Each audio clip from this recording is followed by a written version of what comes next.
नमस्कार विद्यार्थी मित्रांनो, भूगोल विषयाच्या ऑनलाईन क्लासेसमध्ये आज आपण भारताचा भूगोल या संदर्भानं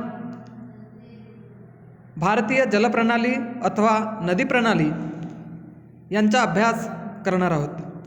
मागच्या तासिकेला आपण भारताच्या 5 प्राकृतिक विभागांचा अभ्यास केला होता.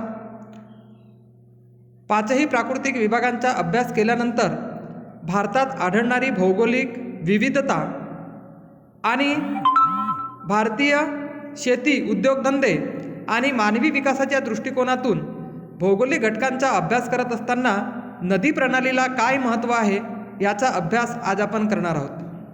भारत देश हा जलप्रणालीच्या बाबतीत अतिशय समृद्ध समजला जातो. भारताचे भौगोलिक वैशिष्ट्य लक्षात घेता इथल्या नद्यांनी भूपृष्ठाची केलेली झीज आणि भूपृष्ठावर घडवून आणलेल्या भौगोलिक कारकामुळे, वाहत्या पाण्यामुळे निर्माण होणारी भूरूपे, वाहते पाणी तसेच गुरुत्वाकर्षण शक्ती, उंच भूप्रदेश, कमी अधिक उंचीचा प्रदेश यांचे वैशिष्ट्य लक्षात घेता विविध प्रकारचे नदी प्रणाली भारतात विकसित झालेल्या आहेत. वाहते पाणी जेव्हा गुरुत्वाकर्षण शक्तीच्या मुळे जास्त उंचीकडून कमी प्रदेशाकडे वाहत जाते तेव्हा त्या संपूर्ण प्रक्रियेला एकंदरीत नदी प्रणाली अथवा जलप्रणाली असं म्हणतात. प्रत्येक नदी ही तिच्या उगमापासून ते समुद्राला मिळेपर्यंतचा प्रवास करत असते. ज्या ठिकाणी उंच वटे अथवा उंच भूभाग आढळतात अशा उंच भूभागानुसार उताराला अनुसरून जलप्रवाह उताराकडे वाहतात. त्या उंच पर्वतरांगांना जलविभाजक असेही म्हटलं जाते. जलप्रणालीवर एकंदरीत तेथील प्राकृतिक रचना, त्याचबरोबर भूरूपाचे स्वरूप, जलविभाजकांचे स्वरूप, तेथले पाणलोट क्षेत्र आणि पर्जन्याचे प्रमाण इत्यादीचा एखाद्या प्रदेशातील नदी प्रणालीवर परिणाम होत असतो. एखाद्या नदी प्रणालीचा विकास होत असताना प्राकृतिक रचना, स्वरूप, पाणलोट क्षेत्र यांचा अभ्यास करणे गरजेचं असते. भारतात हवामान मोसमी स्वरूपाचे असून वर्षात नियमित पाऊस काही ठिकाणी पडत असला तरी काही ठिकाणी अनियमित स्वरूपाचा पाऊस पडतो. उत्तरेकडील हिमालय पर्वतश्रेणी, मध्य विंध्य पर्वत, सातपुडा पर्वत, त्याचबरोबर पश्चिम किनाऱ्याशी समांतर असलेल्या सह्याद्री पर्वताच्या रांगा आणि भारताचे विस्तृत मैदान आणि पठारी प्रदेश यांनी युक्त अशा विविधतापूर्ण प्राकृतिक रचनेमुळे भारतात जलप्रणाली चांगलीच विविध स्वरूपाची विकसित झाल्याचे दिसते. भारतात नद्यांना पवित्र स्थान असले तरीही त्यांना लोकमाता अशाही नावानं संबोधल्या जाते. ज्याप्रमाणे पालक आपल्या पाल्यांचे पोषण करतात त्याचबरोबर नद्यासुद्धा तेथील लोकसंख्येचे पोषण करतात, म्हणून नदीलासुद्धा लोकमाता या नावानं संबोधतात. नद्यासुद्धा आपल्या खोऱ्यात लोकांच्या सर्व दृष्टीने सुपीक जमीन, गाडाची मैदाने, त्याचबरोबर पिकांची कोठारे, जलसिंचनाचा प्रसार, आधुनिक शेतीसाठी, त्याचबरोबर लोकसंख्येच्या गरजा, औद्योगिक धंद्यासाठी इत्यादी स्वरूपाने नद्या ह्या मानवी दृष्टिकोनातून अत्यंत महत्त्वाच्या समजल्या जातात. जगातील निम्म्यापेक्षा अधिक लोकसंख्या ही विशेषतः नद्यांच्या खोऱ्यातच केंद्रित झाल्याचे आपल्याला दिसते.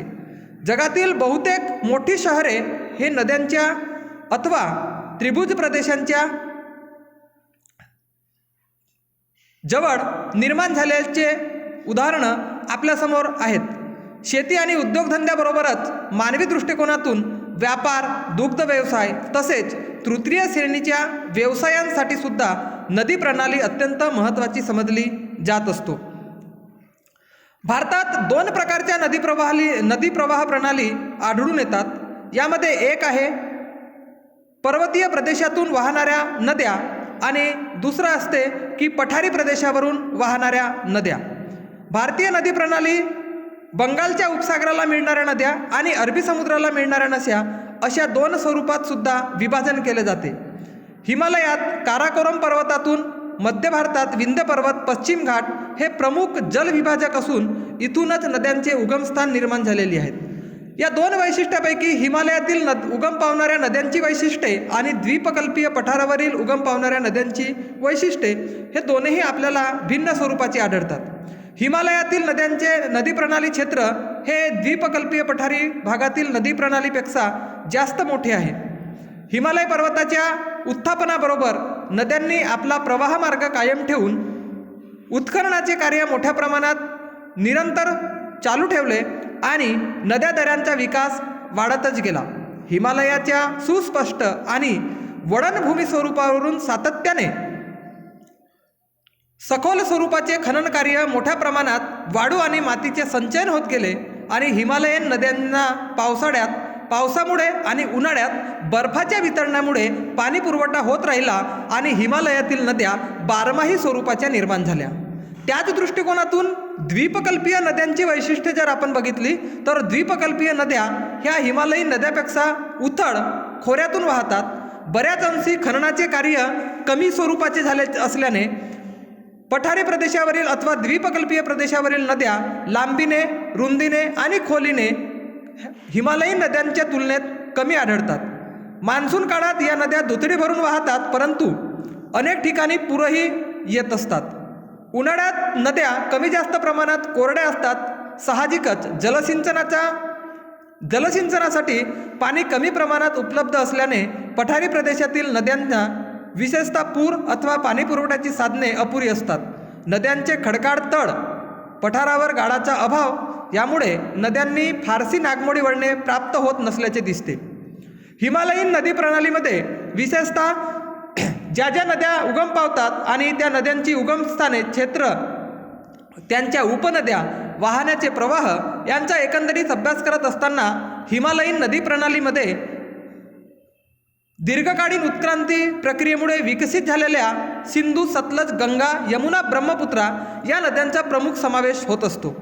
हिमालयाचे उत्थापन होऊन पर्वतांची निर्मिती होत असताना नद्यांनी आपले प्रवाह नेहमीच कायम ठेवले आणि हिमालयाची उंची जरी वाढत असली त्या दृष्टीने नद्यांची खोरी ही नेहमीच निर्माण होत राहिली. सिंधू, सतलज, अलकनंदा, कोशी आणि ब्रह्मपुत्रा या हिमालयातील प्रमुख नद्या आहेत. त्यापैकी सिंधू नदी ही महत्त्वाची प्रमुख नदी हिमालय पर्वतात उगम पावणारी समजल्या जातो. तिबेटमध्ये या नदीचा उगमस्थान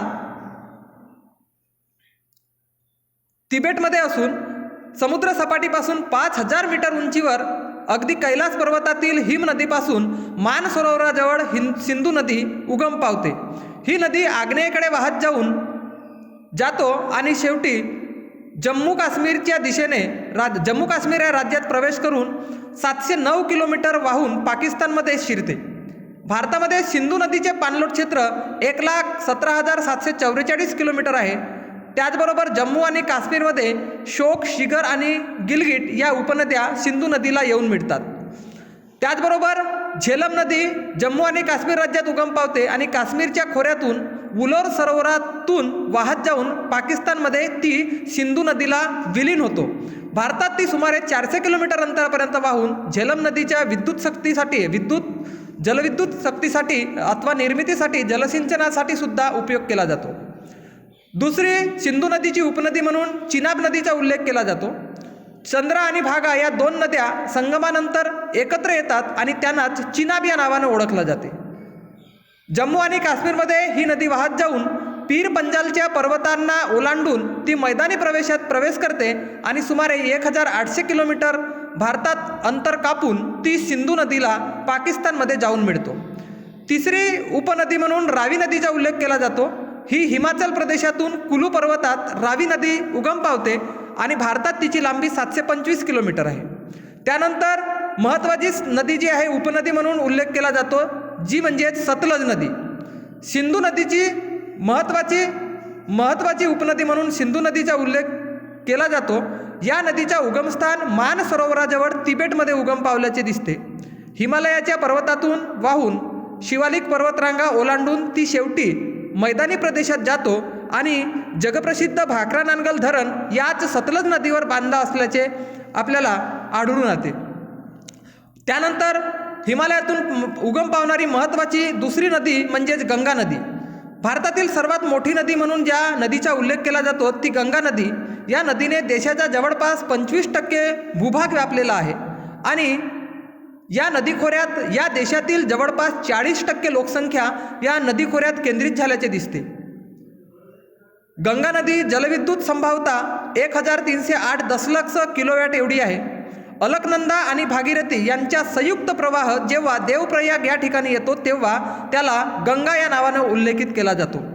अलकनंदा तिबेट आणि गढवाल सीमेवर 7800 किलोमीटर उंचीवर तर भगीरथी ही गंगोत्री शिखराजवळ 6600 मीटर उंचीवर उगम पावते आणि या दोन्ही नद्या देवप्रयाग या ठिकाणी एकत्र येतात आणि त्यालाच गंगा असं नाव दिलं जाते.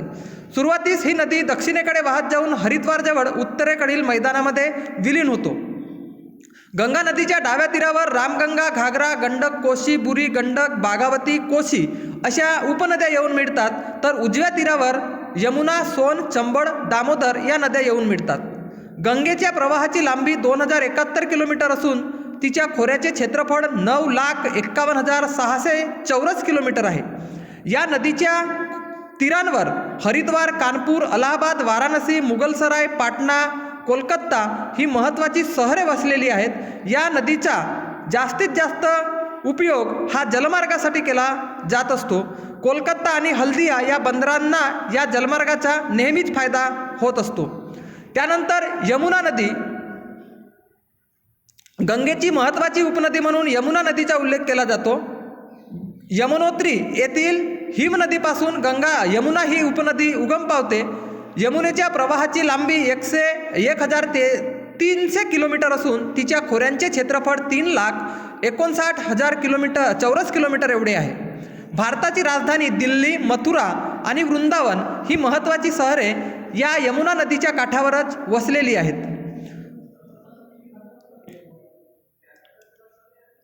त्याचबरोबर हिमालयातून उगम पावणारी नदी म्हणून घाघरा, सोन, गंडक, कोसी आणि दामोदर या नद्यांचा सुद्धा उल्लेख केला जातो. त्यापैकी कोशी नदीला बिहारचे दुःखाश्रू असेही म्हटलं जाते, कारण या नदीला वारंवार पूर येतात आणि या पुरांमुळे तेथील लोकांची वित्तहानी आणि जीवितहानी मोठ्या प्रमाणात होत असल्यामुळे कोशी नदीला बिहारचे दुःखाश्रू याही नावानं ओळखल्या जाते. त्यानंतर महत्त्वाची नदी म्हणून ज्याचा उल्लेख होतो ती म्हणजे ब्रह्मपुत्रा नदी.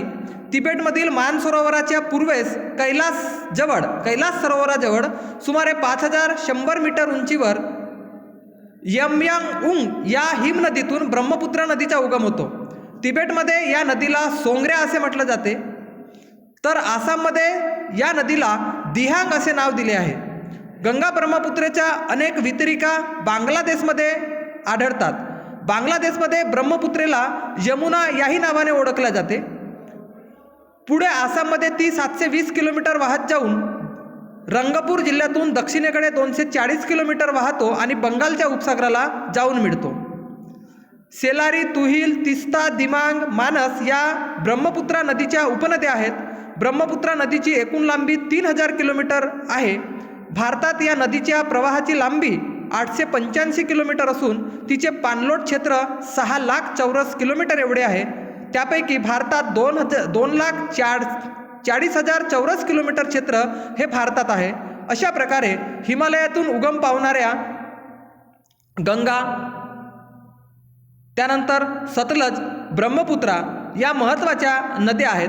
उर्वरित द्वीपकल्पीय पठारावरून वाहणाऱ्या नद्यांचा अभ्यास आपण पुढील तासिकेमध्ये करणार आहोत.